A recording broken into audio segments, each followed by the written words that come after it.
Welcome to Tales and Tea with your host, Deja, Anaya, and Nia. In today's podcast, we tell the tale about Macbeth by Shakespeare.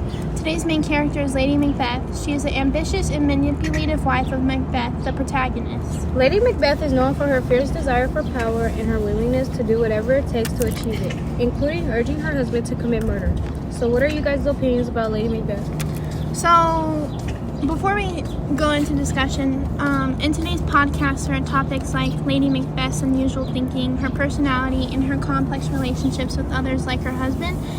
But before we get into it, I just want to talk about how Lady Macbeth is portrayed as this underlying person who is shown going mad.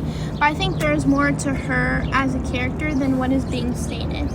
It is said that Lady Macbeth is a very unique person and she does not do the things that normal people would do. Just like her husband, she can't find any rest but is suffering from a psychological disorder. This causes her to sleepwalk. I'm going to interrupt you there. What traits of a psychological disorder does Lady Macbeth show that further proves she's going insane? I know in the play, it clearly shows she's going insane later in the story, but the question I'm wondering is why? Is it because she can't sleep knowing that the king died, her husband taking the throne? What do you mean exactly? Well, to answer your question, the way she acts, the insanity she is showing is driven by her guilt over King Duncan's murder, which leads to her insomnia, sleepwalking. She also experienced paranoia and hallucinations. The paranoia is due to her sleepwalking because she sees memories and visions that relate to King's murder, like, for example, bloodstains on her hands to show her guilt for it. She has a fear, and the paranoia of her being caught reflects on how Lady Macbeth and her mental state and her inability to cope with the consequences of her own action can be shown. This causes her to sleepwalk and recall fragments of the murder of Banquo Duncan and Lady Macbeth.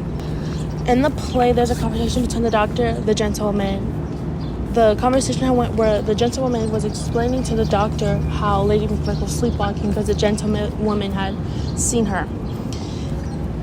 In Act 5, Scene 1, the gentlewoman tells the doctor, ever since the king went off to battle, I've seen her get up, don a nightgown, unlock her cabinet, pull out some paper, fold it, write on it, read it, seal it, close, and then go right back to bed. And then fall off. And then all this while she is sleeping. The gentlewoman is telling the doctor about her sleepwalking. This whole conversation happened in Act 5, Scene 1, like was stated before.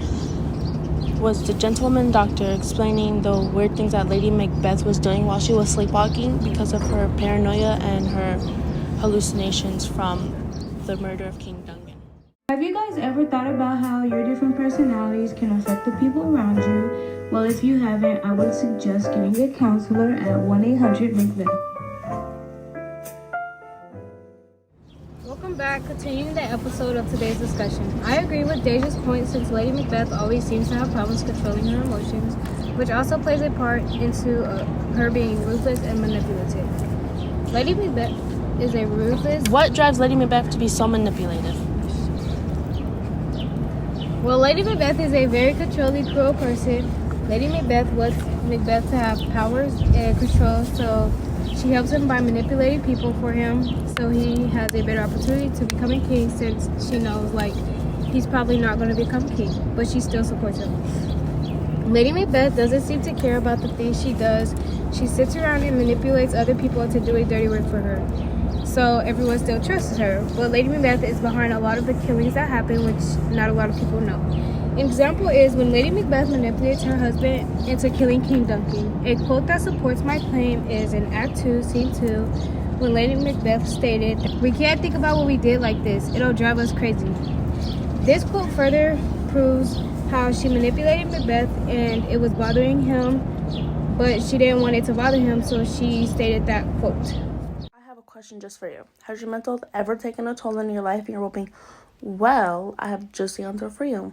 For the best cure, go to gethelpmedication.com to get the help and that you need with no price. Welcome back again from the break. Going from what Deja and Anaya said, this shows Lady Macbeth as a person and also her relationships with other people. Lady Macbeth's relationship with characters like her husband Macbeth shows their complicated / ruthless but yet caring relationship. Their dialogue between one another shows a complicated relationship between Macbeth and Lady Macbeth. Lady Macbeth is shown to be worried about Macbeth because he is too kind and honorable. How is Macbeth so kind if he killed King Duncan? Well, Macbeth is so kind because of his honor he portrays throughout the play.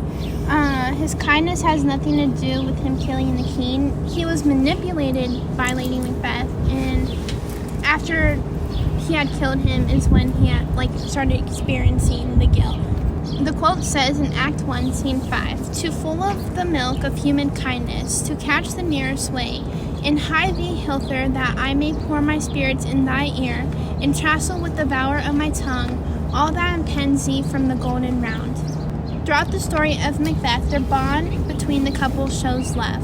Their relationship also extends to share ambition.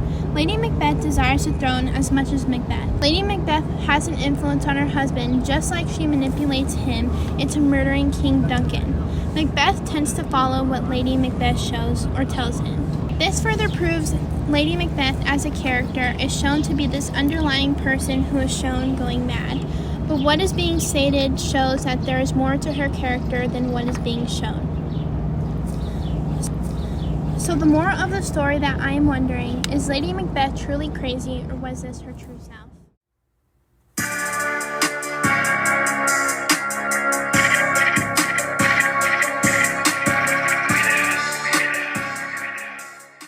Thanks for listening to our podcast about the analyzation of Lady Macbeth characteristics. We hope you enjoyed this podcast. See you in the next. Again, we're your host, Deja. Anaya. And Nia. And this is the end of Tales and Teas.